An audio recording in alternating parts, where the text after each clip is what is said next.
Awami League BNP Barry basically মুদ্রার এই পিটুপি, তারা কোনো কিছু চিন্তা করে কিছু করা দাব দাব বলে। কিন্তু জামাত যা কিছু বলো তারা অত্যন্ত সুতীক্ষ্ণভাবে বলে।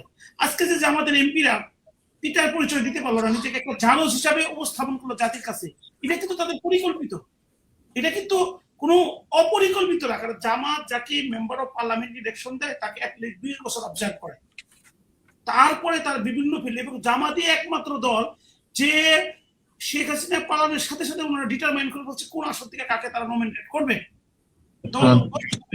সেটা কিন্তু যে লোকটা পার্লামেন্টে এসে বাবার পরিচয় পর্যন্ত দিতে ভুল করলো, যে আমার বাবা 71 মহিলা শহীদ মুক্তিযোদ্ধা, তারা ক্লিয়ারই করে নাই মিডিয়া একটা সত্যি এবং মানুষ বাংলাদেশকে এত ভালোবাসে।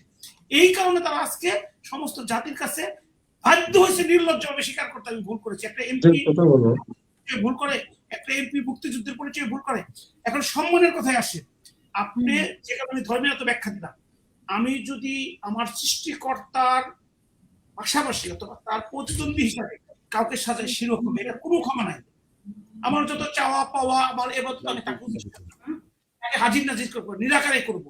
এখন আমরা কোর্টে সে সম্মান করি, আমরা বিভিন্ন শহীদদেরকে যে সম্মান করি, আমরা পার্লামেন্টে যে মাথা নিচে করে সম্মান করি, সেটা সম্মান করি, আমরা কোনো আরাধনা করি না, আমরা কোনো পাওয়ার লোভী কিছু করি না, কারো মহান সৃষ্টিকর্তা আল্লাহ রাব্বুল আলামিনের সাথে কাউকে অংশীদারিত্ব করায় না। এটা একটা জাতি কালচার ভেদে একটা জাতির একটা সম্মান। যেহেতু আমাদের পার্লামেন্ট, এখানে হচ্ছে পার্লামেন্টই হচ্ছে সমস্ত জনগণের একটা কেন্দ্রবিন্দু, যে ওখানে জনগণকে প্রতিনিধিত্ব করা হয়, আর ওখানে যে মহান স্পিকার থাকবেন সেই সমস্ত জনগণের প্রতিনিধিত্ব, সে আমাদের গার্ডিয়ান।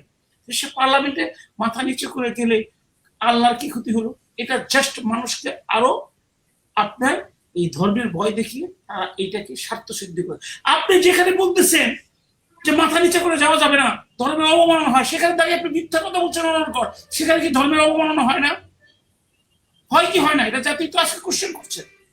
সেই রকম ওনারা ধর্মটাকে ব্যবহার করেন আজকে। যাই হোক, এখন আপনি কোশ্চেন করলেন যে মহাকালীতে আওয়ামী লীগের মিছিল হয়েছে।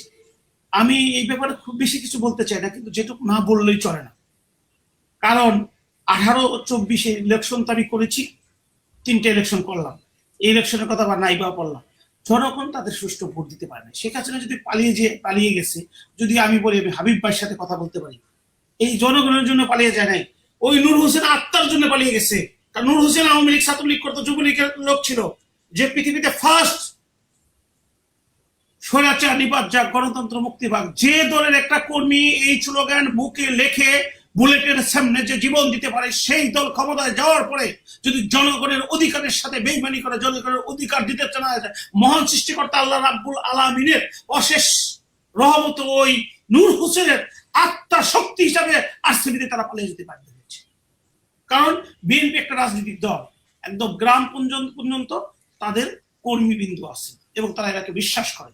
আওয়ামী লীগ একটা রাজনৈতিক দল, জামাত হচ্ছে রাজনৈতিক দল না, পাকিস্তানের একটা দল, একটা এজেন্ট। ধর্মের নামে আমাদেরকে সবসময় প্যারালাইজ করে রাখতে চায়, আমাদের সবসময় আমাদের সঠিক কথা বলতে দিতে চায় না। কিন্তু আওয়ামী লীগ বিএনপি একটা দল, আপনি দুটো দলকে অস্বীকার করতে পারবেন না।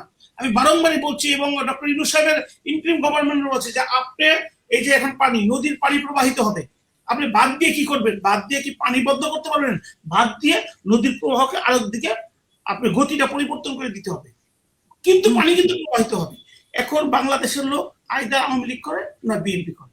এখন বিএনপি ক্ষমতায় এসেছে 17 বছর, তাকে দূরে রাখা হয়েছে, জেল জুলুম কাটানো হয়েছে। কিন্তু বিএনপির লোক কোনদিন ওই আসিফের মতো করে আমাদের অস্ত্রের ট্রেনিং আছে, আমরা বক্তৃতা রেডি করে রেখেছি, আমরা অস্ত্র হাতে নিব, এটা কিন্তু তারা কখনোই বলে নাই। কারণে কোনো পুলিশকে গুলি করে কিন্তু তারা মানে নাই, কোনো পুলিশ ভ্যানে যায় না, পুলিশে আক্রমণ করে কোনো থানা কিন্তু তারা পুড়িয়ে দেয় নাই। তারা জেল কাটছে, ফখরুল ইসলামের বেশি জেল কি এই মামলায় কে আসামি হয়েছে?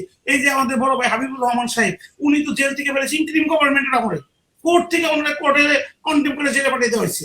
উনি বেগম খালেদা জিয়াকে বলেছিল উনি আমার মা, এই জন্য ওনাকে কন্টেম করে জেলে পাঠানো হয়েছে। জেল বিএনপি কে খাটে, কিন্তু কি বলছে পুলিশ স্টেশন পুড়িয়ে দিব, কেউ কি বলছে যে ওই সেনাবাহিনীর ক্যাম্প উড়িয়ে দিব। তো এই যে কথাগুলো, এরাই কিন্তু আজকে বাংলাদেশের রাজনীতি প্রতিদিন কলুষিত করছে বিভিন্ন ধরনের বক্তব্য দিয়ে। আপনি একটা পাশের একটা নাইবারিং কান্ট্রি, আমাকে ভারতের দালাল বলতে পারেন, সত্য কথা তো আমাকে বলতে হবে। আমি কেন ভারতের দালাল হবো? আমার নিজের দেশ আছে, যেটা মুক্তিযুদ্ধের মাধ্যমে অর্জিত হয়েছে। আমি কেন পাকিস্তানের দালাল হবো, যেখানে আমার দেশ আছে? হ্যাঁ, আমি আমার দেশের কথা বলবো, আমার দেশের স্বার্থে যে ভালো কাজ করবে তার কথা বলবো, আমার দেশের নিরাপত্তার জন্য করবো, আমার দেশের নাগরিকের অধিকারের জন্য কথা বলবো। সেটার জন্য আমি ছাড় দিয়ে অন্য কোনো দেশের সাথে কথা বলি, আমাকে দালালকে আমাকে পিটিয়ে মেরে ফেলেন, কোনো আপত্তি নেই, কিন্তু আমার দেশের মানুষের কথা তো আমি বলতে যাবো।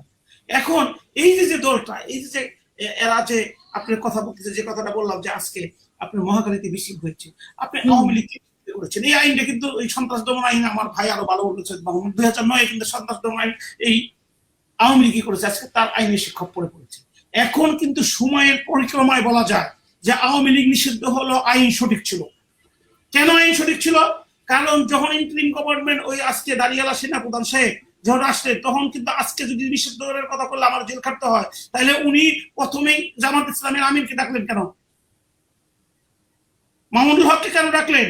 উনি তো ডাকবেন সবার আগে বিএনপি নেতাদেরকে। আর ধারাবাহিকতা পর্যায়ক্রমে কিন্তু এটা প্রমাণিত হয়েছে, এভরিথিং ইজ মেটিকুলাস।